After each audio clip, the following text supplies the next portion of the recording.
Bonjour chers internautes, nous sommes là avec M. Sougou du groupe Les Élites, professeur de philosophe ou apprenti philosophe comme il se réclame. Philosophie et science. M. Sougou, est-ce qu'on peut revendiquer une utilité de la philosophie dans un monde dominé par la science? Merci à vous. Merci. Je pense que c'est pertinent la question. Mais avant tout, je profite à adresser mes salutations les plus chaleureuses aux internautes, mais aussi à vous qui êtes là pour nous entretenir, à vous qui êtes là pour peut-être nous faciliter la connaissance, la disponibilité donc en la matière, la philosophie plus particulièrement. Je pense que quand vous me posez la question est-ce qu'on peut revendiquer une utilité de la philosophie dans un monde dominé par la science, il faudra d'abord s'interroger sur la question qui se pose entre la philosophie et la science. Nous ne sommes pas sans savoir que la philosophie et la science ont entretenu des relations depuis l'Antiquité. Vous savez que depuis l'Antiquité, philosophie et science avaient le même milieu. On ne parlait pas peut-être de science ou bien on ne parlait pas de biologistes ou bien de botanistes entre autres.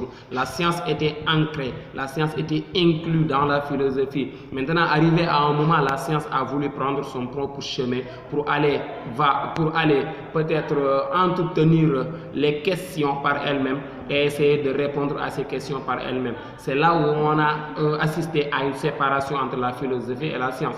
Maintenant, parler de ces deux concepts revient à parler des rapports. J'ai l'habitude de dire, en parlant de rapports entre la philosophie et la science, on sous-entend des relations, on sous-entend des différences, mais aussi des complémentarités entre ces deux disciplines.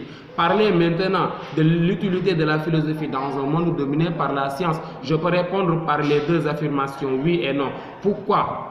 Oui, je vais commencer par dire non. Pourquoi non? Est-ce qu'il y a une utilité de la philosophie dans un monde dominé par la science? Si tu poses la question à quelqu'un, peut-être qui est d'or, il va te dire la philosophie ne va pas me permettre peut-être de s'habiller, la philosophie ne va pas me permettre de manger, la philosophie ne va pas non plus me permettre de se loger. Donc si la philosophie n'a pas une certaine utilité dans un monde dominé par la science, il faut savoir donc catégoriser l'utilité et l'inutilité. L'utilité ici que l'on réclame en la philosophie, ce serait une utilité matérielle. Parce que vous n'êtes pas sans savoir que la philosophie ne peut pas nous fournir des téléphones portables. Vous n'êtes pas sans savoir que la philosophie ne peut pas non plus nous fournir des ponts, entre autres. Donc la philosophie n'a pas cette utilité matérielle. Au moment où la science nous permet de vivre dans la stabilité, nous permet de vivre à l'aise, la science aura toujours son mot à dire dans un monde où l'homme est dans le besoin, dans un monde où l'homme est insatisfait, dans un monde où l'homme est incomplet. Maintenant, quand je vais dire que la philosophie pourrait avoir une utilité dans un monde dominé par la science, nous savons tous que depuis longtemps, la science a été considérée comme une panacée. Panacée vient du grec panakeia qui signifie remède universel. Donc la science essaie toujours de procéder à la satisfaction des besoins de l'homme. En ce sens, la science peut procéder à des dégâts, mais des dégâts qui auront à surgir à l'endroit de l'homme. C'est en cette situation que la philosophie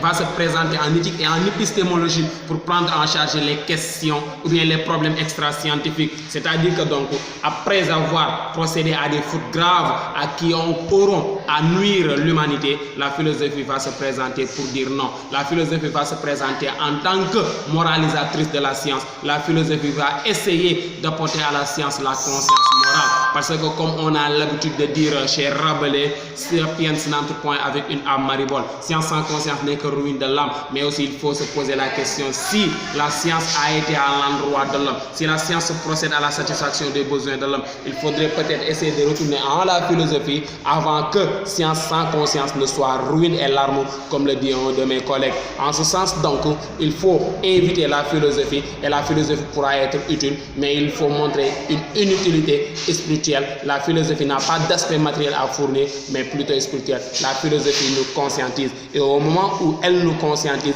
elle devient morale. La morale, qu'est-ce qu'elle est? L'acquisition de la nature humaine dans sa complexion la plus achevée. Donc on a toujours besoin de la philosophie, même en étant conscient que la philosophie ne peut pas nous fournir ce qu'on appelle une utilité matérielle. Et je vais terminer pour poser la question qu'on a l'habitude de poser de nos têtes, de nos yeux, de nos bouches ou bien de tout ce que nous avons. Qu'est-ce qui est plus utile? C'est une donc question absurde de se poser la question entre la philosophie et la science. Qu'est-ce qui est plus utile? Autant on a besoin de la science pour satisfaire nos besoins matériels, autant on a besoin de la philosophie pour satisfaire nos besoins spirituels, sans lesquels on ne peut pas aboutir à une connaissance des choses, mais sans lesquels on ne peut pas être soi-même. Parce que disait Socrate, connais-toi toi-même, et cette connaissance de soi demeure le premier pas vers le savoir, et la science est un mode de savoir à travers lequel on peut aboutir à la réalité matérielle.